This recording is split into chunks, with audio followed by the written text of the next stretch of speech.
नमस्कार दोस्तों, मेरा नाम है विजय कुमार गिरी और मैं आप लोगों का एक बार फिर से स्वागत करता हूं अपने यूट्यूब चैनल जिसका नाम है सुगा क्लासेस फॉर एग्रीकल्चर। दोस्तों, आज हम लोग पढ़ने वाले हैं एग्रोनॉमी का 11वां लेक्चर। जिसमें क्या पढ़ेंगे? सबसे पहले तो हम पढ़ेंगे लैंड कैपेबिलिटी क्लासिफिकेशन, यानी कि हमारे पास जो मिट्टी है उस मिट्टी की क्या क्षमता है, वो किस तरीके की फसलों को उगा सकता है, इसके बारे में पढ़ेंगे। जो कि अमेरिका की एक सोसाइटी है जिसने इस लैंड कैपेबिलिटी क्लासिफिकेशन को दिया था, उसके बारे में डिटेल में समझेंगे। इसके साथ साथ हम जो सॉइल इरोजन होता है, सॉइल इरोजन को हम कैसे रोक सकते हैं, उसके कई मेथड होते हैं। उसमें से कुछ मेथड हम आज के लेक्चर में डिस्कशन करने वाले हैं। तो ये सब चीजें आपका इस लेक्चर में पढ़ाने वाला हूं मैं आप लोगों को बहुत डिटेल में। मैं पढ़ाना शुरू करूं उससे पहले मैं बता दूं कि मैंने आप लोगों के लिए एक बहुत ही अच्छा कोर्स बना रखा है। उस कोर्स का नाम है अल्टीमेट एग्रीकल्चर कोर्स। इस कोर्स में आपको यहाँ पर दिए गए जितने भी सब्जेक्ट है जो कि आप बीएससी एग्रीकल्चर करते समय पढ़ते हो, ये सभी सब्जेक्ट बिल्कुल बेसिक से लेके एडवांस लेवल तक आपको बहुत ही अच्छे तरीके से पढ़ाया जाएगा। साथ में जो भी चीजें मैं आपको पढ़ाऊंगा उसका पीडीएफ नोट्स भी प्रोवाइड करूंगा, जो कि हिंदी और अंग्रेजी दोनों भाषाओं में होगा। इसको पढ़ लेने के बाद कोई भी वनडे एग्जाम हो, चाहे उसमें ऑब्जेक्टिव टाइप के क्वेश्चन पूछे जाते हो या फिर डिस्क्रिप्टिव टाइप के क्वेश्चन पूछे जाते हो, आपका जो भी एग्जाम को आप टारगेट करना चाहते हो, बशर्ते उसमें एग्रीकल्चर का सिलेबस होना चाहिए, एग्रीकल्चर से रिलेटेड क्वेश्चन उसमें आने चाहिए, आपका वो एग्जाम 100% क्वालिफाई हो जाएगा, जितना मैं यहाँ पर कंटेंट आपको पढ़ा के दूंगा।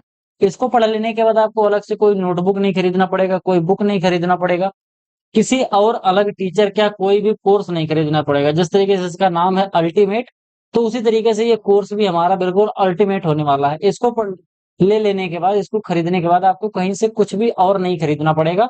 मात्र 1,000 रुपए में आप इस क्यूआर कोड को स्कैन करके खरीद सकते हैं। और कोर्स से रिलेटेड अगर आपको अधिक जानकारी चाहिए तो मेरा व्हाट्सएप नंबर है 9792771793। मेरे इस व्हाट्सएप नंबर पर भी आप संपर्क करके जो भी आप रिलेटेड जानकारी चाहते हो कोर्स से, वो प्राप्त कर सकते हो। चाहे आप मैसेज कर लेना व्हाट्सएप पे, चाहे व्हाट्सएप पे ही कॉल करके आप जानकारी प्राप्त कर सकते हो। चलिए अपने टॉपिक पर वापस आते हैं। टॉपिक हमारा क्या है? Land capability classification. इसके बारे में अगर हम बात करें तो first requisite to conserve of land is to fit the crop to the capabilities of the soil and the water capability. ध्यान से समझना। जब हम भूमि संरक्षण की बात कर रहे होते हैं तो भूमि संरक्षण करते समय सबसे पहली आवश्यकता हमारी ये होती है कि हमारी जो मिट्टी है उसकी जो क्षमता है, उसके आधार पर हम वहां पर फसलों का चयन करें। और हमारे पास जो पानी की उपलब्धता है, इन दोनों फैक्टर्स को हम पहले देखते हैं और फिर हम फसलों का चयन करते हैं। ठीक, जैसे हमारे पास जो मिट्टी है वो किस तरीके की फसलों को उगा सकती है, इसके साथ साथ वो फसल कितना पानी डिमांड करती है कि हमारे पास उतना पानी है। इन दोनों चीजों को देख लेने के बाद फिर हम क्या करते हैं, फिर हम फसल का चुनाव करते हैं और फिर हम फसल ग्रो करते हैं। जब भी हम भूमि का उपयोग के बारे में बात करते हैं तो भूमि का जो मेन उपयोग होता है, या तो हम उसमें एग्रीकल्चर करते हैं, या तो फिर हम चारागाह बना लेते हैं, और या तो फिर हम इसको जंगल बना लेते हैं। एग्रीकल्चर में जो हमारी मिट्टी है उस मिट्टी का हम केवल और केवल इसी तीन तरीके से प्रयोग कर सकते हैं। आगे हम बात करते हैं तो the capability of land to grow crop depend on the nature and properties of soil. जो भी क्रॉप हम यहाँ ग्रो करेंगे वो उस क्रॉप के नेचर पर और वहां का जो सराउंडिंग एरिया है उस पर डिपेंड करता है। इसके साथ साथ हमारी जो सॉइल की प्रॉपर्टीज है उस पर भी डिपेंड करता है। हो सकता है चीजें आपको थोड़ी सी अभी समझने में दिक्कत हो रही हो, तो बिल्कुल टेंशन नहीं लेना। जब भी इसका क्लासिफिकेशन शुरू होएगा तो क्लास 1 to 8 उसमें आपको मैं बताऊंगा, तो आप अच्छे से समझ पाओगे कि मैं किस चीज की, किस सॉइल प्रॉपर्टी की बात कर रहा हूँ और किस फसल को आप यहाँ पर सेलेक्ट कर सकते हो। इस तरीके से अगर हम बात करें तो हमारे पास on the basis of capability और limitation the land are group into two major group. हमारे पास जो लैंड है उसको दो मेजर ग्रुप में डिवाइड किया है। दोनों ग्रुप कौन कौन से हैं मैं आपको बताऊं। एक तो पहला ग्रुप है जो कि सुटेबल फॉर एग्रीकल्चर, दूसरा ग्रुप है सुटेबल फॉर नॉन एग्रीकल्चर। बोले तो एक में हम खेती कर सकते हैं, दूसरे में हम खेती नहीं कर सकते हैं। मेनली ये दो ग्रुप हैं जो कि लैंड कैपेबिलिटी क्लासिफिकेशन में हम पढ़ेंगे। हम बात करेंगे सबसे पहले लैंड का ऐसा ग्रुप जो कि हम कल्टीवेशन के लिए यूज कर सकते हैं, जहां पर हम आराम से खेती कर सकते हैं। इसमें अगर हम बात करें तो लैंड कैपेबिलिटी में land which is suitable for the cultivation, उसमें क्या आता है, such land are use for agriculture and cultivation of crop. यहाँ पर हम खेती करने के लिए मिट्टी का उपयोग, हमारे पास जो भूमि है उसको खेती करने के लिए हम उपयोग करते हैं। इसमें 4 क्लासेस होती है, ठीक। जो हमारा लैंड कैपेबिलिटी क्लासिफिकेशन है उसमें हमारे 8 क्लासेस हैं। तो कई बार एग्जाम में पूछा जाता है कि लैंड कैपेबिलिटी क्लासिफिकेशन में हमारे मिट्टी को कितने क्लासेस में बांटा है, तो 8 क्लासेस में हमने बांट रखा है। जिसमें से स्टार्टिंग की जो 4 क्लास होती है वो चारों क्लास में हम कॉमर्शियल कल्टीवेशन, अपनी फसलों की कल्टीवेशन कर सकते हैं। बाकी जो आगे की 4 है उसमें हम खेती नहीं कर सकते हैं। These 4 classes are differentiated based on the limitations. अभी जो 4 क्लासेस हैं, इन चारों क्लासेस में जो हम खेती करते हैं तो उसको लिमिट करने के लिए, उसमें लिमिटेशन लाने के लिए हमारे पास 4 ही फैक्टर्स, जैसे वहां पर सॉइल का इरोजन कैसे हो रहा है, यानी कि वाटर और जो विंड से इरोजन होता है वो कितनी अमाउंट में हो रहा है। इसके साथ साथ वहां का क्लाइमेट कितना है, वहां का जो पानी है उसका कैरेक्टरिस्टिक्स कितना है। ड्यू टू एक्सेस वाटर या फिर ड्रेनेज प्रॉब्लम की वजह से भी हम कई बार लिमिटेशन लग जाती है कि हम वहां पर फसलें नहीं लगा सकते। इसके साथ साथ हमारे पास जो सॉइल है उसकी वाटर होल्डिंग कैपेसिटी कैसी है, प्लांट में न्यूट्रिएंट देने की कैपेबिलिटी कैसी है, बोले तो उसकी सॉइल की जो फर्टिलिटी है, प्रोडक्टिविटी है, वो किस तरीके से है। तो कुल मिला के बात अगर हम करें तो हमारे पास ये 4 बेसिस हैं, ठीक। यानी कि हमारे पास ये 4 चीजें हैं और इन्हीं चारों को हम अलग अलग क्वांटिटी में मिलाएंगे, अलग अलग करेक्टरिस्टिक्स में मिलाएंगे, तो जो हमारा लैंड कैपेबिलिटी क्लासिफिकेशन है उसके जो 8 ग्रुप हैं वो हम प्राप्त कर लेंगे। कैसे कैसे प्राप्त करेंगे मैं आपको बताऊंगा। सबसे पहले हम देख लेते हैं, अगला ग्रुप हमारा है जो कि not suitable for cultivation. Starting में जो 4 ग्रुप थे वो तो हमारे क्लासिफिकेशन में 8 ग्रुप जैसे मैंने बताया था, तो स्टार्टिंग में जो 4 थे वो तो कल्टीवेशन के लिए उपयुक्त थे। इसके बाद जो हमारे लास्ट वाले जो 4 ग्रुप है वो हमारे कल्टीवेशन के लिए वो बिल्कुल ही उपयुक्त नहीं माने जाते। All of these classes are not capable of supporting and cultivation of crop. These land are used for growing grasses. इसको ज्यादातर घास उगाने के लिए, जंगल के लिए और वाइल्ड लाइफ जो हमारे जंगली जानवर होते हैं उनको सपोर्ट करने के लिए इसका उपयोग किया जाता है। बोले तो ये नॉन एग्रीकल्चरल लैंड होती 8 में से। स्टार्टिंग के 4 में खेती करते हैं और बाकी 4 में हम खेती नहीं करते। खेती के अलावा भी जो चीजें हम कर सकते हैं उन सभी चीजों को हम इसमें करते हैं। ओवरव्यू के बारे में बात करें तो लैंड जो कि ग्रुप में बांटा गया है तो 8 क्लासेस होती हैं। किसने बांटा है, यूएस सॉइल कंजर्वेशन सर्विस। तो यूएस सॉइल कंजर्वेशन जो सर्विस है उसने मिट्टी को 8 क्लासेस में बांटा है। तो स्टार्टिंग में जो 4 क्लास होती है ये सुटेबल होती है कल्टीवेशन के लिए, जैसा अभी मैंने बताया, और लास्ट के जो 4 होते हैं बोले तो 5, 6, 7, 8 ये नॉट सुटेबल फॉर कल्टीवेशन, ये कल्टीवेशन के लिए बिल्कुल भी सुरक्षित नहीं होती है। रेगुलर कल्टीवेशन जिसमें से हम करते हैं केवल स्टार्टिंग के 3 क्लास, 1, 2, 3 जो क्लास होती है, केवल इस क्लास में हम रेगुलर कल्टीवेशन करते हैं। बाकी जो हमारी चौथी क्लास होती है, इस चौथी क्लास में हम कुछ लिमिटेशन के साथ इसमें कल्टीवेशन कर सकते हैं। बाकी जो हमारे 5 से 7 होते हैं इसमें तो हम कल्टीवेशन कर ही नहीं सकते हैं, ठीक। अब हम बात करेंगे एक एक क्लास की लिमिटेशन की। जैसे लिमिटेशन के बारे में बात करें तो हमारी जो पहली क्लास होती है इसमें किसी भी तरीके की कोई लिमिटेशन नहीं है। यानी कि यहाँ पर मिट्टी भी सही है, पानी की भी उपलब्धता सही है, यहाँ पर वाटर होल्डिंग कैपेसिटी भी ठीक है, क्लाइमेट भी ठीक है। जो चारों फैक्टर मैंने आप लोगों को बताए वो चारों के चारों फैक्टर यहाँ पर बिल्कुल ऑप्टिमम है, जैसा चाहिए वैसा ही यहाँ पर उपलब्ध रहता है इस तरीके की मिट्टी। सुटेबिलिटी के बारे में बात करें तो well suitable for intensive crop cultivation. अगर हमको इंटेंसिव क्रॉप कल्टीवेशन करनी है, बोले तो जिसको हम कहते हैं सघन फसल की खेती, यानी कि एक साल में 2-3 क्रॉप उगाना, तो इस तरीके की खेती हम फर्स्ट क्लास का जो हमारी सॉइल होती है उसमें हम कर सकते हैं। करेक्टरिस्टिक्स की बात करें, जो पहले क्लास होता है इसका करेक्टरिस्टिक्स कैसा होता है, have a permanent irrigation system. यहाँ पर हमारे पास एक परमानेंट इरिगेशन सिस्टम होता है, एक अच्छा सा जल निकासी की व्यवस्था होती है और ऐसी जो मिट्टी होती है इसकी वाटर होल्डिंग कैपेसिटी भी बढ़िया होती है।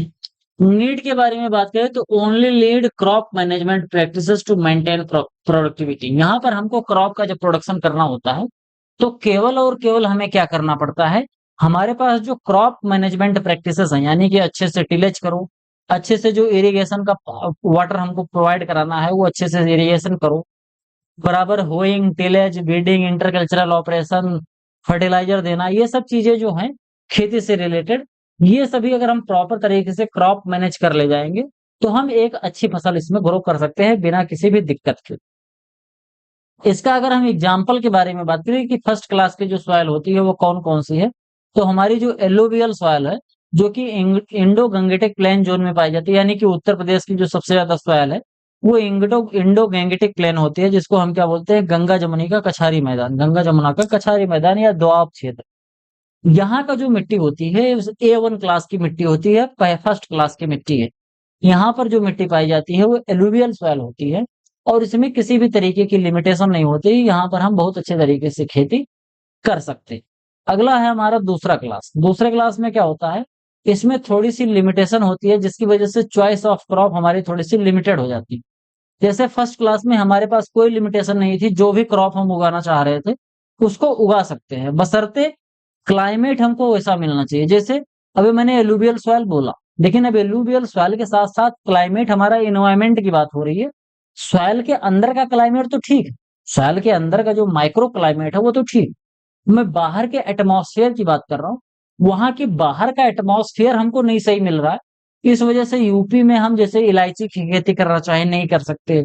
हम क्या कहते हैं, कोकोनट की खेती करना चाहें, सेब की खेती करना चाहें तो हम नहीं कर सकते। क्यों? क्योंकि वहां का एटमॉस्फेयर जो है वो सही नहीं है, यानी कि हमारा वहां का वेदर और क्लाइमेट सही नहीं है।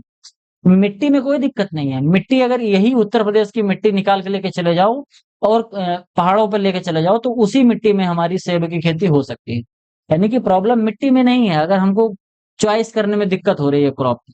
जो हमारा दूसरा क्लास है, इसमें क्रॉप को चॉइस करने में ही हमारे पास लिमिटेशन है, क्योंकि जो हमारी मिट्टी है उसमें कुछ कुछ ऐसी चीजें हैं जिसकी वजह से हर क्रॉप इसमें ग्रो नहीं हो सकती। वो छोटी छोटी कौन कौन सी चीजें हैं मैं उसको बता रहा हूँ। जैसे need require moderate conservation practice, क्योंकि इसके अंदर सॉइल इरोजन होता रहता है, तो इस वजह से यहाँ पर हमको थोड़ा सा मॉडर्न कंजर्वेशन की प्रैक्टिसेस को अपनाना पड़ता है। थोड़ा सा क्या करना पड़ता है कि जिससे इसको मिट्टी, जो हमारी सॉइल इरोजन हो रहा है, चाहे सॉइल में वाटर इरोजन या फिर हमारा जो विंड इरोजन हो रहा है, उसको रोकने के लिए थोड़ा सा हमको प्रैक्टिस करनी पड़ती है। लिमिटिंग फैक्टर जैसे जेंटल स्लोप होता है, मिट्टी थोड़ी सी ढालू होती है, थोड़ा सा इसमें इरोजन होता रहता है। सॉइल की जो डेप्थ होती है थोड़ी सी इनएडिक्वेट होती है, less ideal for structure and workability, यानी कि हमारी जो मिट्टी होती है थोड़ा सा इसमें काम करना आइडियल कंडीशन नहीं होता। सैंड, सिल्ट और क्ले का जो प्रॉपर कंपोजिशन होता है वो इस तरीके की मिट्टी में थोड़ा सा कम पाया जाता है। जैसे स्लाइड टू मॉडरेट एल्कलिनिटी और सैलिनिटी भी इसके अंदर पाई जा सकती है। समवॉट रिस्ट्रिक्टेड ड्रेनेज, और इसमें थोड़ा ड्रेनेज की भी प्रॉब्लम पाई जाती है, मतलब थोड़ी थोड़ी हर चीज इसमें प्रॉब्लम होती। एग्जाम्पल के बारे में बात करें तो हमारी जो गहरी लाल मृदा होती है, इसके साथ साथ जो ब्लैक सॉयल है, ये दोनों हमारी जो सॉयल होती है ये हमारी सेकेंड क्लास में आती है। क्यों आती है? क्योंकि जो हमारी रेड सॉयल है इसके अंदर वाटर होल्डिंग कैपेसिटी थोड़ी सी कम है। दूसरा, इसका जो रेड सॉयल होती है इसमें थोड़ा सा इरोजन ज्यादा होता है। ठीक। ब्लैक सॉयल के बारे में बात करें तो ये सॉयल जो होती है ये इसका आइडियल स्ट्रक्चर नहीं होता है। अगर प्रॉपर मॉइस्चर के समय पर हमने इसमें थोड़ा सा टिलेज करने में देरी कर दी तो इस तरीके की जो मिट्टी होती है वो ढेर सारे क्लॉड बना लेती है। ढेर सारे क्लॉड बनाने का यहाँ सीधा सीधा मतलब ये कह रहा है कि यहाँ की जो मिट्टी होती है वो ढेला बना लेती है। ढेला समझ रहे हो? ढेला बना लेती है, कहने का मतलब कि वहां पर ढेर सारे बड़े बड़े ढेले हो जाते हैं, जिससे कि जर्मिनेशन और प्रॉपर सीड बिड नहीं बन पाता है। मैनेजमेंट कैसे कर सकते हैं? सॉइल इरोजन क्योंकि जो बढ़ रहा है तो सॉइल इरोजन को रोकने के लिए हम स्ट्रिप क्रॉपिंग कर सकते हैं, और सॉइल इरोजन को रोकने के लिए कंटूर टिलेज कर सकते हैं, क्योंकि थोड़ा सा जेनेटल स्लोप भी है तो कंटूर टिलेज कर सकते हैं। Rotation involving grass and legume को भी हम यूज कर सकते हैं, जिससे फिर हमारा सॉइल का स्ट्रक्चर थोड़ा सा चेंज हो जाएगा, सॉइल की डेप्थ भी सही हो जाएगी, सैलिनिटी और एल्कलिनिटी जो है वो थोड़ा सा चेंज हो जाएगा। इसके साथ साथ हम ग्रास वाटर बेस का भी इस्तेमाल कर सकते हैं, तो थोड़ी सी मैनेजमेंट करके इसमें हम फसलों को उगा सकते हैं, कोई प्रॉब्लम नहीं होती। अगला है हमारा तीसरा क्लास। ये तीसरा क्लास क्या होता है? तीसरे क्लास में सीवियर लिमिटेशन होती है, इसमें स्पेशल टाइप की कंजर्वेशन मेजर हमको अपनाने पड़ते हैं, अन्यथा हम इसमें खेती नहीं कर पाएंगे। लिमिटिंग फैक्टर इसमें क्या क्या होते हैं? मॉडरेटली स्लीप स्लोप होता है, स्टीप स्लोप, यानी कि ये थोड़ा सा स्लोप जो है, यानी कि उबड़ खाबड़ जो होता है मिट्टी, वो थोड़ी सी ज्यादा होती है। यहाँ की जो लैंड होती है थोड़ी सी ज्यादा उबड़ खाबड़ हो जाएगी, बहुत ज्यादा तो उबड़ खाबड़ नहीं, मतलब पहाड़ी जैसा तो नहीं हो जाएगा, लेकिन थोड़ा सा उबड़ खाबड़ आपको देखने को मिलता है। जैसे आपका चंबल के बीहड़ वाला जो एरिया होता है, वहां पर खेती होती है, लेकिन थोड़ा सा मॉडरेट स्लोप होता है, इस वजह से थोड़ा सा कहीं कहीं जगह पर खेती होती है, हर जगह पर आराम से खेती नहीं किया जा सकता। आगे बात करते हैं तो हाई इरोजन हैजार्डस होता है। जैसे चंबल के जो बीहड़ है, वहां पर आपको ज्यादा इरोजन देखने को मिलता है, क्योंकि वहां पर वाटर इरोजन ज्यादा होता है। वेरी स्लो वाटर परमेबिलिटी, वहां पर परमेबिलिटी वाटर की काफी धीरे धीरे होती है। क्यों? क्योंकि मिट्टी के जस्ट नीचे वहां पर एक पत्थर की एक मतलब चट्टान की एक परत पाई जाती है, तो चट्टान को पार करके पानी नीचे जाएगा नहीं, तो परमेबिलिटी भी कम होती है।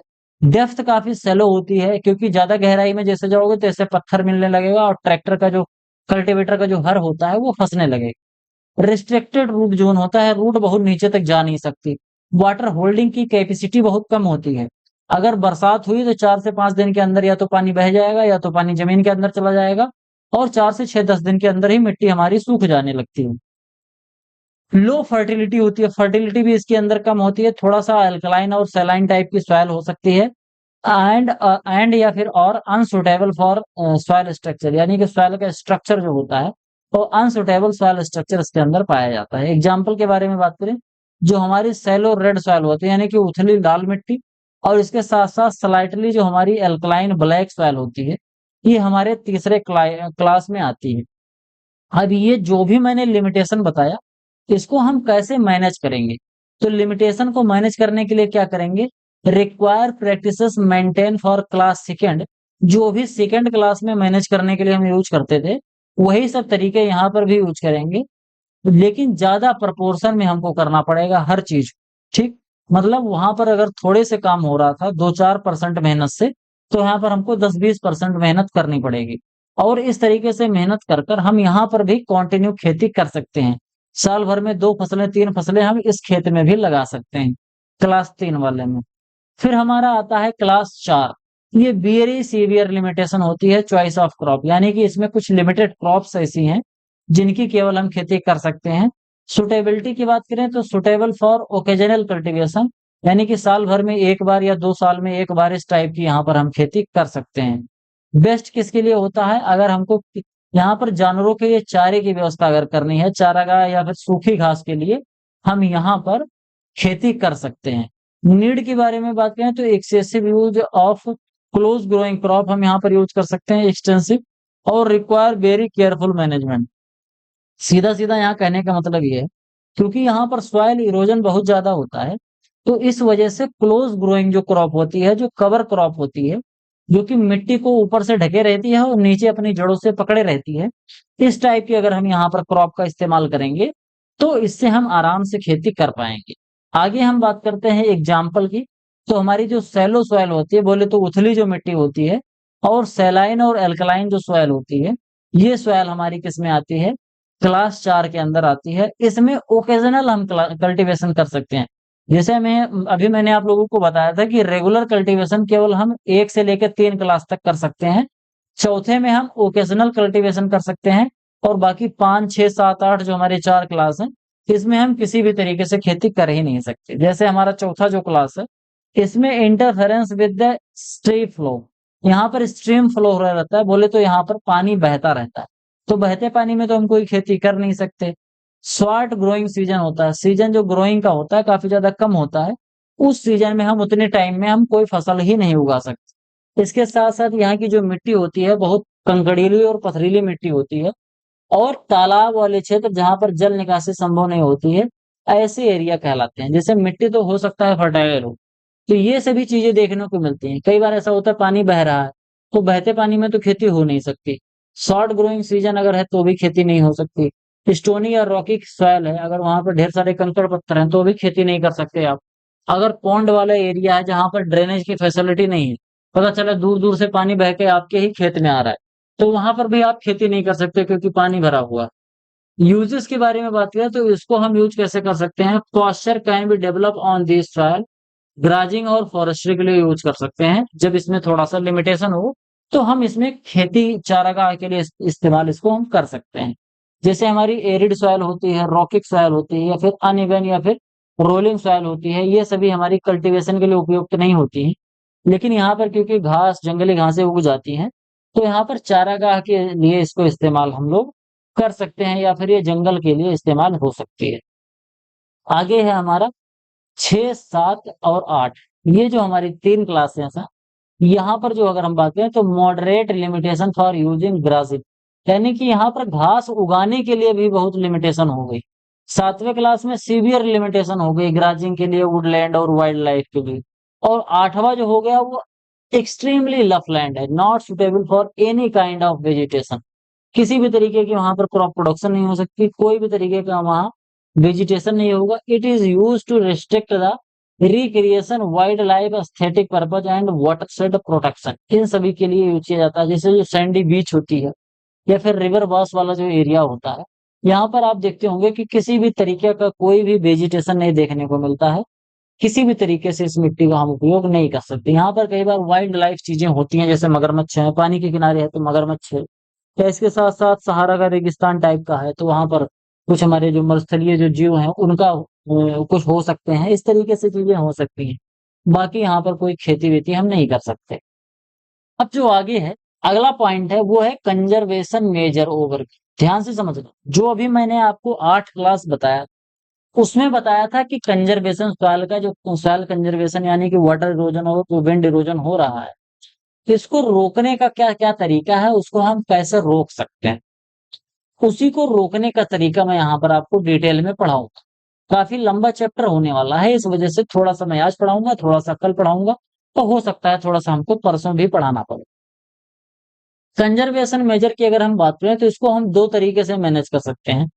हमारे पास भूमि की जो नमी क्षमता है उसके हिसाब से या तो हम फसल का चयन करें, और दूसरा हम एग्रोनॉमिक और इंजीनियरिंग मेजरमेंट करें कि एग्रोनॉमिक और इंजीनियरिंग तरीके से अपने खेत को इस तरह बना पाए कि इसमें सॉइल इरोजन ना होने पाए।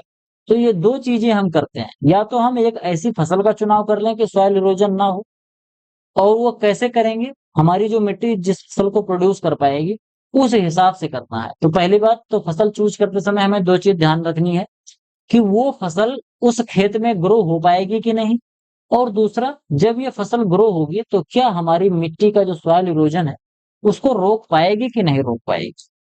अगला है एग्रोनॉमिक और इंजीनियरिंग प्रैक्टिसेस। इसमें जब हम खेती करते हैं तो खेती करते समय हम कुछ ऐसे ऐसी चीजें करते हैं खेत में, जिससे कि टेम्परेरी बेसिस पे करते हैं, जिससे कि जो हमारा सॉइल इरोजन है वो कम से कम हो या फिर ना हो। तो ये 2 फंडामेंटल चीजें होती हैं जब हमको सॉइल कंजर्वेशन करना हो। अब इसमें कौन-कौन से फैक्टर इन्फ्लुएंस करते हैं जब हम कोई इंजीनियरिंग मेजर्स लगाते हैं, कोई एग्रोनॉमिक मेजर्स लगाते हैं, तो जैसे सॉइल कैसी है, वहां का ढलान कैसा है, रेनफॉल का कैरेक्टर एरिया कैसा है, मतलब वहां पर किस तरीके की रेनफॉल हो रही है, इन सभी चीजों को देख के फिर हम सॉइल कंजर्वेशन मेथड लगाते हैं। इसमें जो सबसे पहला मेथड की अगर हम बात करें तो सॉइल कंजर्वेशन का जो सबसे पहला मेथड है वो हमारा एग्रोनॉमिक मेजर। इस लेक्चर में हम केवल इसी एग्रोनॉमिक मेजर के बारे में बात करेंगे, काफी लंबा है तो थोड़ा सा आज पढ़ेंगे, थोड़ा सा कल पढ़ेंगे। एग्रोनॉमिक मेजर ये है, मैकेनिकल मेजर्स फिर आगे और डिफरेंट डिफरेंट टाइप के मेजर्स हैं, उनको हम पढ़ते चलेंगे। तो एग्रोनॉमिक मेजर के अगर हम बारे में बात करें तो एग्रोनॉमिक मेजर हम केवल उस खेत में उपयोग कर सकते हैं जहां पर केवल और केवल 2% का ही स्लोप हमको देखने को मिलता है। अब ये 2% का स्लोप क्या है, 2% का स्लोप मैंने आप लोगों को अल्टीमेट एग्रीकल्चर का जो मेरा कोर्स है उसमें बता रखा है।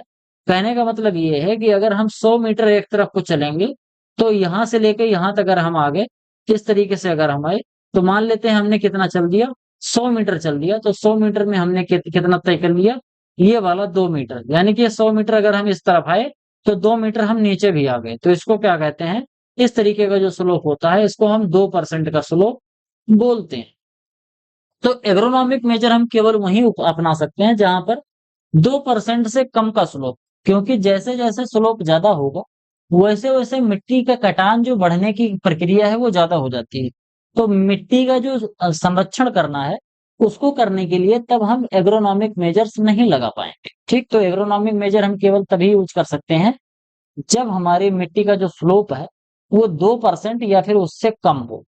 दीज मेजर्स हेल्प क्या करते हैं, इंटरप्ट करते हैं रेन ड्रॉप को, जिसकी वजह से स्प्लैश जो इरोजन होता है वो नहीं हो पाता। नहीं तो डायरेक्ट जो बरसात की बूंदें होती हैं ये मिट्टी पर गिरेंगी तो मिट्टी क्या होता है, मिट्टी के जो कण होते हैं वो डिटैच हो जाते हैं, मिट्टी के जो दूसरे कण होते हैं मतलब आपस में अलग अलग हो जाते हैं, तो ये बम्बार्डमेंट होने लगता है। इस तरीके का क्वेश्चन आपका उसमें यूपी 380 एजीटीए में पूछा गया था। तो स्प्लैश इरोजन ना होने पाए इस वजह से इसको हम करते हैं, इंटरप्ट कर देते हैं रेन ड्रॉप को कि डायरेक्ट वो मिट्टी पे ना आए। तो इंटरप्ट कैसे करेंगे, हम कोई कवर क्रॉप लगा सकते हैं, ऐसी क्रॉप जो कि मिट्टी को ढके रहेगी।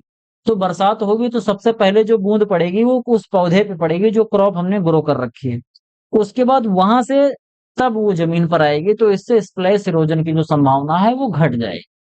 obtained a better intake of water rate by improving the consent of organic matter and soil moisture। soil structure और organic matter को हम अगर अच्छे से improve कर ले जाएं तो इससे जो वाटर इनटेक है उसको भी हम अच्छे से मैनेज कर सकते हैं। यानी कि ध्यान से समझना, अगर हमारे पास एक ऐसी मिट्टी है जिसकी वाटर होल्डिंग कैपेसिटी कम है, तो अगर वाटर होल्डिंग कैपेसिटी कम है तो उसके लिए हम क्या करेंगे, मिट्टी में ऑर्गेनिक मैटर डालेंगे जिससे सॉइल का स्ट्रक्चर सुधर जाएगा। और जब सॉइल का स्ट्रक्चर सुधर जाएगा तो वाटर होल्डिंग जो कैपेसिटी है वो थोड़ी सी आराम से अच्छी हो जाएगी और वाटर इनटेक करने की जो क्षमता है मिट्टी की वो बढ़ जाएगी। Retarded and reduce overland run of, जो बहुत ज्यादा रन ऑफ होता है यानी कि जो खेत में से जो पानी बहुत ज्यादा बहता है इसको रोकने के लिए हम थोड़ा सा मेजर अपना सकते हैं कि पूरे खेत से पानी ना बहे, पूरे खेत का पानी पहले धीरे धीरे इकट्ठा होकर एक जगह आए फिर वहां से बहे।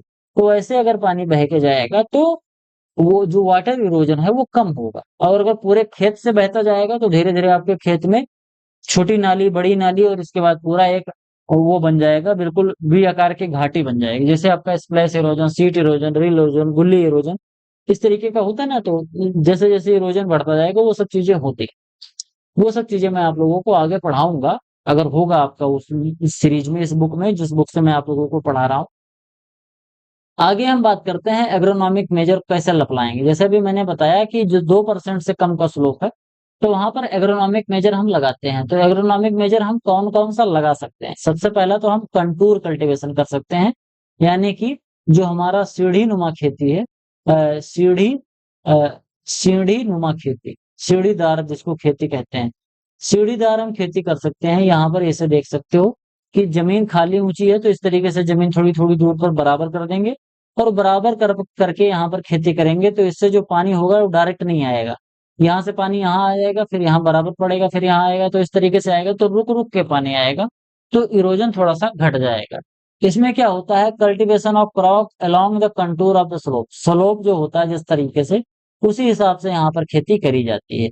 इसके एडवांटेज क्या है, इससे सॉइल कंजर्व होता है, वाटर भी कंजर्व होता है, सॉइल की फर्टिलिटी भी बनी रहती है, क्रॉप की यील्ड थोड़ी सी बढ़ जाती है और लेस पावर की रिक्वायरमेंट होती है, और इसकी वजह से जो less wear and tear implement and require less time, इस तरीके से चीजें हमको देखने को मिलती हैं। इसके ये एडवांटेज है। डिसएडवांटेज की बात करें, the establishment of the contour farming is adulting land is tedious, बोले तो ये जो समोच्च खेती की स्थापना करना होता है ये बहुत ज्यादा कठिन होता है। ध्यान से समझना, स्टार्टिंग में जब ये बना होगा तो ये जमीन इस तरीके से रही, इसको बराबर करने में बहुत मेहनत होती है, इसको फिर बहुत मेहनत करने के बाद बराबर किया गया और बराबर करने के बाद ये सीढ़ी नुमा खेती बन रहा है। ये जो ऊपर आपको ऐसे दिख रहा है इसको बहुत मेहनत करने के बाद बनाया गया। तो पहले तो इसको बनाना ही बड़ा कठिन होता है, बनने के बाद भले आसान हो जाए फिर हर साल खेती करना, लेकिन एक बार बनाने में काफी ज्यादा मेहनत इसमें पड़ती है। डेफिनेशन के बारे में बात करते हैं। अगला जो हमारा एग्रोनॉमिक मेजर है वो अगला एग्रोनॉमिक मेजर है मल्चिंग। मल्चिंग की हम डेफिनेशन के बारे में बात करते हैं। तो मल्चिंग की जो पहली डेफिनेशन है, यानी कि ऐसा मटेरियल जो कि सॉइल सरफेस पे लगाया जाता है जिसकी वजह से जो इवापोरेशन है वो रुक जाता है और सॉइल के अंदर जो वाटर होल्डिंग कैपेसिटी है वो बढ़ जाती है, यानी कि मिट्टी के अंदर जो मॉइस्चर है वो एक लंबे समय तक बना रहता है। मतलब मिट्टी को ऊपर से ढक देना ही क्या कहलाता है, मल्चिंग कहलाता है। दूसरा क्या है, it is defined as the natural या फिर artificial applied layer of plant residue या फिर और other material on the soil surface, मिट्टी के ऊपर कोई एक लेयर बिछाना, चाहे वो प्लास्टिक की हो, पॉलीथीन की हो, कोई नेचुरल हो, ऑर्गेनिक हो या फिर इनऑर्गेनिक हो, किसी भी तरीके से अगर मिट्टी के ऊपर एक लेयर बिछा देते हैं जो कि इवापोरेशन को रोकता है और इसके साथ साथ सॉइल वाटर को रोकता है, मिट्टी के अंदर नमी लंबे समय तक बनाए रखता है, खरपतवार के ग्रोथ को रोकता है, सॉइल इरोजन को रोकता है, तो इसी को हम मल्चिंग बोलते हैं। ये मल्चिंग के फायदे क्या हैं? एक तो जब ऐसे रहेगा तो इसके यहाँ पर खरपतवार नहीं उगेगा। अगर हमने सिंचाई कर दिया तो इवापोरेशन ज्यादा नहीं होगा, तो ज्यादा लंबे समय तक इसके अंदर मॉइस्चर बना रहेगा। जब बरसात होगी तो यहाँ की जो मिट्टी वाटर इरोजन के द्वारा बह जाती थी, वो हमारी मिट्टी बहेगी नहीं। तो मल्चिंग जो है ये भी एक एग्रोनॉमिक मेजर होता है। अभी मैंने बताया कंटूर कल्टीवेशन, दूसरा मैंने बताया मल्चिंग। ये सभी एग्रोनॉमिक मेजर जो हमारा ए था वही चल रहा है। यूजेस की बात करें तो mulches are use on the various region, but water conservation and erosion control are the most important in agriculture. दो इंपॉर्टेंट चीजें होती है, एक तो वाटर को कंजर्व करना, बोले तो इवापोरेशन कम होगा तो नमी ज्यादा लंबे समय तक बनी रहेगी, और दूसरा सॉइल इरोजन जो होता है, वाटर इरोजन जो होता है, वो वाटर इरोजन नहीं हो पाएगा क्योंकि मिट्टी ढकी हुई है तो मिट्टी पानी के साथ बह के जाएगी नहीं। ये दो काम होते हैं। बाकी सॉइल के अंदर का थोड़ा सा टेम्परेचर बढ़ जाता है, जर्मिनेशन थोड़ा सा जल्दी हो जाता है, खरपतवार नहीं उगने पाते हैं, ये सब चीजें तो प्लस पॉइंट हैं ही है। एग्जाम्पल के बारे में बात करें तो हम जो मल्च लगाते हैं उसमें हम क्रॉप रेजिड्यू लगा सकते हैं, लीव्स लगा सकते हैं, मैन्योर, स्ट्रॉ या फिर प्लास्टिक फिल्म, इन सब का इस्तेमाल कर सकते हैं। जैसे यहाँ पर आपको दिख रहा होगा कि यहाँ पर प्लास्टिक की फिल्म यानी कि पन्नी का इस्तेमाल किया गया है, पॉलिथीन का पन्नी का इस्तेमाल किया गया है। इसकी मदद से यहाँ पर क्या किया गया है, मल्चिंग किया गया। इफेक्ट के बारे में बात करें तो effect and soil water through, इसमें क्या होता है, रन ऑफ कंट्रोल होगा, जो पानी खेत में से बहता था वो नहीं बह पाएगा, मिट्टी के ऊपर से नहीं बहेगा, पॉलीथीन के ऊपर से बहेगा, और जब पॉलीथीन के ऊपर से बहेगा तो सॉइल इरोजन नहीं होगा। इनफिल्ट्रेशन इससे क्या होता है, इंक्रीज हो जाएगा। इवापोरेशन जो होता है वो डिक्रीज हो जाएगा। वीड का जो कंट्रोल है वो भी हो जाएगा, यानी कि खरपतवार नहीं होगी। सॉइल के टेम्परेचर पर क्या इफेक्ट पड़ता है, रेडिएशन सील्डिंग हो जाता है। इसके साथ साथ हीट कंडीशन एंड ट्रैपिंग हो जाता है। बोले तो दिन के समय में जो गर्मी अंदर आएगी वो रात को उसी में ट्रैप हो जाएगी, तो रात के अंदर पॉलीथीन के नीचे गर्मी रहती है। इसके साथ साथ इवापोरेटिव कूलिंग भी होने लगता है।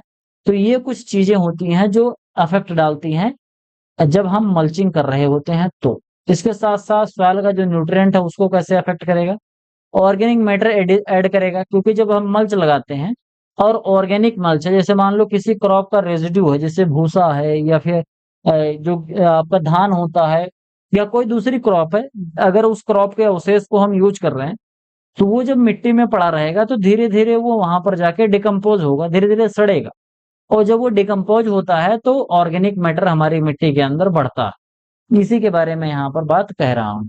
अगला है डिफरेंशियल नाइट्रिफिकेशन, नाइट्रिफिकेशन भी बढ़ता है और मिनरल की सोलबिलिटी भी बढ़ जाती है। यहाँ पर जो मिनरल है वो नॉन अवेलेबल फॉर्म से अवेलेबल फॉर्म में आ जाते हैं। आगे है सॉइल का स्ट्रक्चर बहुत अच्छे से इंप्रूव होता है, क्योंकि जैसे जैसे ऑर्गेनिक मैटर बढ़ता है मिट्टी का जो सॉइल स्ट्रक्चर है वो मजबूत होता जाता है।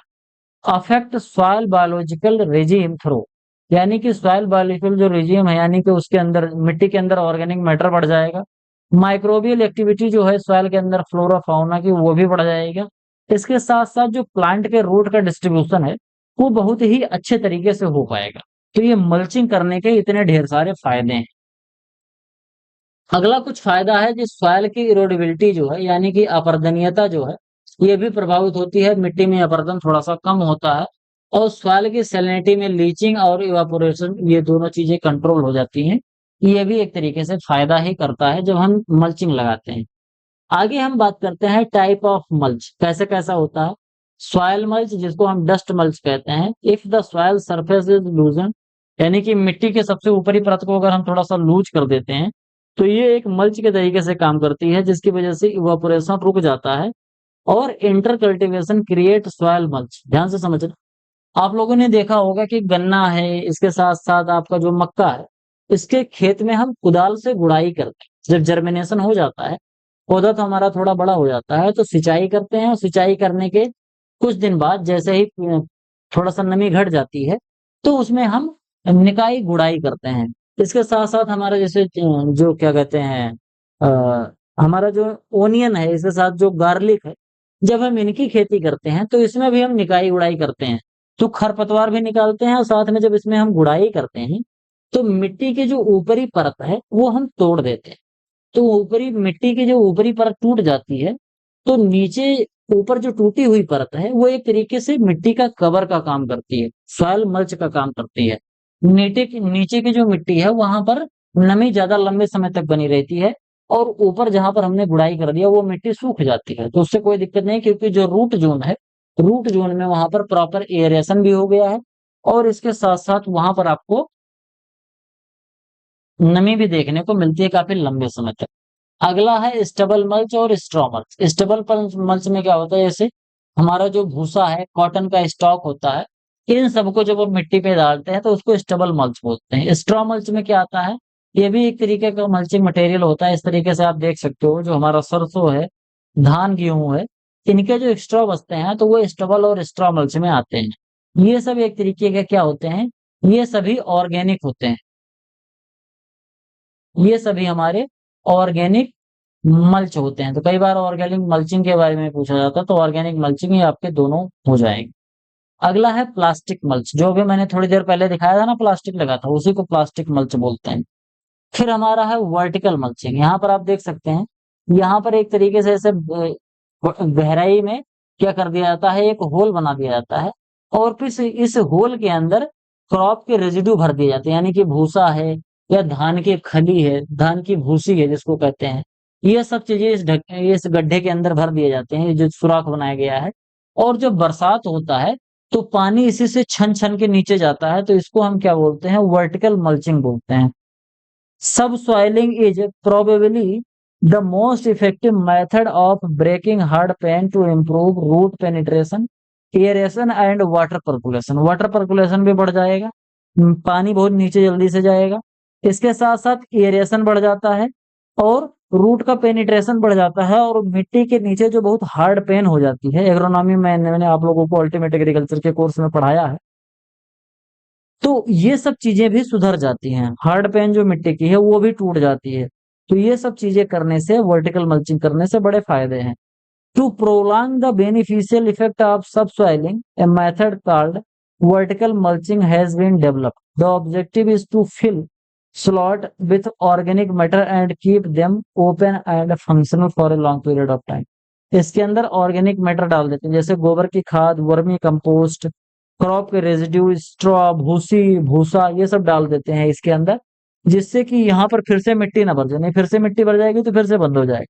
तो मिट्टी की जगह पर हम क्या डाल देते हैं यहाँ पर, अभी जो मैंने आप लोगों को ऑर्गेनिक वेस्ट बताए, ये सब चीजें यहाँ पर हम डाल सकते हैं। वर्टिकल मल्च का एप्लीकेशन के बारे में बात करें, तो हमारी जो ब्लैक सॉइल होती है, उसको इम्प्रूव करने से हमारा जो इन्फिल्ट्रेशन है वो थोड़ा सा बढ़ जाता है और रेन वाटर जो होता है ये जमीन के अंदर जा पाता है, जिससे भूमिगत जो जल है उसकी मात्रा थोड़ी सी बढ़ती है। वर्टिकल मल्चिंग काफी अच्छा होता है ब्लैक सॉइल में। कॉफी के जो गार्डन होते हैं वहां पर मोस्टली इसको प्रैक्टिस किया जाता है, वर्टिकल मल्चिंग का। Consist of digging narrow trench across the slope at interval and placing straw or crop residue in these trenches। यही मैंने बोला था कि इसमें क्रॉप के रेजिड्यू डाल देते हैं, जो गड्ढा किया गया है, छोटा छोटा वो सुराख जो किया जाता है। The pruned plant material is placed in contour trench form between row of coffee or in trench around the plant is concentric circle और ईच ईयर, इस तरीके का यहाँ पर इस्तेमाल किया जाता है। तो वर्टिकल मल्चिंग आई होप आपको अच्छे से समझ में आई होगी। अगला है हमारा डेंस ग्रोइंग क्रॉप। ये भी एक तरीके का एग्रोनॉमिक मेजर होता है। डेंस ग्रोइंग क्रॉप में हम क्या करते हैं, ऐसी क्रॉप ग्रो करते हैं जो कि मैक्सिमम हमारा जो मिट्टी है उसको कवर किए रहे। जैसे यहाँ पर आप देख सकते हो, केवल इतनी जो ऐसे थोड़ी थोड़ी मिट्टी है, केवल यही दिख रही है और ये इस वजह से दिख रही है क्योंकि ये हो सकता है आपका इरिगेशन चैनल हो और ड्रेनेज चैनल हो। बाकी यहाँ पर जहाँ पर फसल लगी हुई है, आपको यहाँ पर मिट्टी दिख नहीं सकती क्योंकि अच्छे तरीके से ये पूरा कवर है। क्लोज ग्रोइंग क्रॉप जो कि आपस में एक दूसरे से चिपक के ग्रो होती हैं, उनको हम करते हैं, जैसे कवर क्रॉप कहा जाता है। जैसे काउपी है, मूंग है, ब्लैक ग्राम है, ये सब हमारी क्या होती हैं, कवर क्रॉप में आती है। ग्रोइंग बीड़ी तंबाकू जो होता है, ये causes maximum loss of water and soil. अगर हम ऐसे एरिया में बीड़ी तंबाकू का इस्तेमाल करते हैं, ग्रो करते हैं, तो इससे क्या होता है कि सॉइल और वाटर का जो इरोजन होता है वो मैक्सिमम लॉस होता है। Therefore, a cover cum manure crop is grown during early monsoon before tobacco planting. Tobacco planting करने से पहले हमको इस तरीके की फसल को ग्रो करनी चाहिए। इंटरक्रॉपिंग जैसे मेज की खेती कर रहे हैं, तो जो हमारी मेज होती है वो कैसा होता है? वो होता है, ये इरोजन परमिटिंग क्रॉप होती है। क्या कहते हैं इसको? इसको कहते हैं इरोजन इरोजन परमिटिंग क्रॉप इसको कहते हैं। इरोजन परमिटिंग क्रॉप का सीधा सीधा मतलब ये है कि अगर इस खेती को हम करेंगे, इस फसल को लगाएंगे, तो हमारी मिट्टी में सॉइल इरोजन की मात्रा बढ़ जाएगी। तो उसको हम कम करने के लिए अरहर या उर्द का इस्तेमाल करेंगे, जो कि एक कवर क्रॉप के अंतर्गत आती है। इससे जो इरोजन है वो हमारा घट जाएगा। तो एक बढ़ा रहा है, एक घट रहा है, तो घटा रहा है, तो दोनों मिला के न्यूट्रल हो जाएंगे, तो हमारी मिट्टी में सॉइल इरोजन नहीं। अगला है स्ट्रिप क्रॉपिंग। स्ट्रिप क्रॉपिंग जो होता है, इसमें पट्टीदार खेती करते हैं। यहाँ पर आप देख सकते हो, यहाँ पर एक फसल ये है, दूसरी फसल ये है, ये तीसरी फसल है, ये चौथी फसल है, ये पांचवी फसल है, ये छठवीं फसल है, फिर यहीं से फिर ये सातवीं फसल। इस तरीके से आप देख सकते हो कि यहाँ 7 फसलें ऐसे लगाई गई हैं, और अलग अलग 5 से 7 फसलें यहाँ पर अलग अलग ऐसे पट्टी के नुमा खेती करी गई। एक पट्टी इसकी, एक पट्टी इसकी, एक पट्टी इसकी, एक पट्टी इसकी, इस तरीके से जब हम खेती करते हैं तो इसको स्ट्रिप क्रॉपिंग बोलते हैं। ये भी एक एग्रोनॉमिक मेजर होता है, जिसकी मदद से हम सॉइल इरोजन को रोकते हैं। इसके डेफिनेशन के बारे में बात करें तो 2 या more crop grown simultaneously in a strip wide enough to permit independent cultivation but narrow enough for the crop to interact agronomically। ये यहाँ पर फंक्शन हो रहा है। ये एक तो इसमें एक क्रॉप ऐसी होगी अगर वो इरोजन को परमिट कर रही होगी, यानी कि कोई एक ऐसी क्रॉप है, जैसे यहाँ पर जो क्रॉप है ये हो सकता है इरोजन को बढ़ा रही हो, तो ये बगल वाली जो क्रॉप होगी ये इरोजन को घटा रही होगी। मिट्टी बहेगा, बह के इस मिट्टी के पास आएगा और रुक जाएगा। ठीक, यानी यहाँ से मिट्टी बहेगी और इस फसल के पास जैसे पहुंचेगी तो मिट्टी रुक जाएगी, तो हमारे खेत में ओवरऑल जो सॉइल इरोजन है वो नहीं हो पाएगा। तो ये सब चीजें हमको देखने को मिलती हैं जब हम स्ट्रिप क्रॉपिंग करते हैं। अब टाइप ऑफ जो स्ट्रिप क्रॉपिंग होती है वो दो तरीके की होती है। एक तो कंटूर स्ट्रिप क्रॉपिंग होती है। इस तरीके से जो कंटूर कल्टीवेशन होता है, इसमें एक लेवल पे जैसे सीढ़ी के पायदान होते हैं ना, इस तरीके से सीढ़ी के पायदान होते हैं। तो अगर आप ध्यान से देखोगे तो यहाँ पर मान लेते हैं फसल ए ग्रो करी गई, तो यहाँ पर फसल बी, फिर यहाँ पर फसल ए, फिर यहाँ पर फसल बी, फिर यहाँ पर फसल ए। इस तरीके से करते हैं तो उसको हम क्या बोलते हैं? Contour strip cropping. यहाँ पर आपको दिख रहा होगा, ये फसल यहाँ ग्रो करी गई, ये दूसरी फसल फिर यहाँ, फिर ये तीसरी फसल, फिर ये चौथी फसल। पट्टी नुमा खेती करते हैं, कंटूर कल्टीवेशन करते हैं, लेकिन स्ट्रिप में करते हैं। फिर हमारा एक फील्ड स्ट्रिप क्रॉपिंग होता है। यहाँ पर ये जो एग्जाम्पल दिख रहा है, ये बिल्कुल फील्ड स्ट्रिप क्रॉपिंग होता है। ये यहाँ पर किया जाता है जहां पर हमारी मिट्टी जो है वो थोड़ी सी बराबर हो, ऊबड़ खाबड़ जमीन नहीं हो, तो इस तरीके से हम यहाँ पर खेती कर सकते हैं। अगला है वाइड स्प्रेड क्रॉपिंग। इसमें क्या होता है कि जो हमारी स्ट्रिप होती है थोड़ी सी बड़ी बड़ी होती है। इसमें प्लांटिंग टाल ग्रोइंग क्रॉप जैसे ज्वार, मेज एंड लो ग्रोइंग क्रॉप, जिसको alternatively arrange strand long but narrow parallel strip laid out across the direction of the prevailing wind regardless of contour। इसको कहते हैं, इससे विंड का इरोजन थोड़ा सा कंट्रोल हो जाता है, यानी कि एक छोटी हाइट का क्रॉप, एक बड़ी हाइट का क्रॉप। इस तरीके से विंड जो हमारा होता है वो विंड स्ट्रिप क्रॉपिंग कहते हैं। बोले तो इसमें इसको किया जाता है जिससे हवा की जो गति है उसको थोड़ा सा कम किया जा सके। इसके बाद है परमानेंट या फिर टेम्परेरी बफर स्ट्रिप क्रॉप्स, यानी कि यहाँ पे थोड़ा सा एक बफर जोन बना दिया जाता है दो फसलों के बीच में, और तब खेती करी जाती है। तो इसको हम क्या बोलते हैं? स्थायी या फिर अस्थायी बफर पट्टीदार खेती। अगला है हमारा क्रॉपिंग सिस्टम। ये भी एक तरीके का एग्रोनॉमिक मेजर है जो कि सॉइल को कंजर्व करने के लिए इस्तेमाल किया जाता है। इसमें हम क्रॉप रोटेशन अपनाते हैं, स्ट्रिप क्रॉपिंग करते हैं, इंटर क्रॉपिंग कर सकते हैं, मिक्स क्रॉपिंग करते हैं। तो ये डिफरेंट डिफरेंट टाइप के एग्रोनॉमिक मेजर हम यूज करते हैं, जिससे कि जो हमारा सॉइल है इसको हम आराम से अच्छे तरीके से कंजर्व कर पाए। तो ये था हमारा एग्रोनॉमिक मेजर। तो आई होप आपको वीडियो पसंद आया होगा। वीडियो पसंद आया हो तो वीडियो को लाइक जरूर करिए। इसके साथ साथ आपके जो सुझाव हैं कमेंट बॉक्स में जरूर लिखिए, मैं आपका कमेंट पढ़ता हूँ और जो भी आपके सुझाव होते हैं उसको मैं करने का प्रयास करता हूँ। आपने यूट्यूब चैनल को मेरे सब्सक्राइब नहीं कर रखा तो प्लीज इसको सब्सक्राइब जरूर करिए। मैं आप लोगों के लिए काफी मेहनत कर रहा हूँ, तो आप लोग जब सब्सक्राइब करते हैं तो मुझे बहुत मोटिवेशन मिलता है। साथ में अगर आप अपने दोस्तों के साथ इस चैनल को शेयर कर दोगे तो बहुत मेहरबानी होगी, क्योंकि चैनल की जो रीच है वो इस समय बढ़ नहीं रही है। आपको यहाँ पर एक वीडियो दिख रहा होगा, इस वीडियो को आप देख के समझ सकते हो कि मैंने जो अल्टीमेट एग्रीकल्चर का कोर्स आप लोगों के लिए लॉन्च कर रखा है 1000 रुपए में, कैसे खरीदना है और इसमें कौन कौन सी चीजें आपको मिलेंगी, इस वीडियो में आपको सब डिटेल में बताया गया है। साथ में आपको यहाँ पर एक प्लेलिस्ट दिख रही होगी, इस प्लेलिस्ट को भी आप लोग फॉलो करके अपनी नॉलेज को बढ़ा सकते हैं।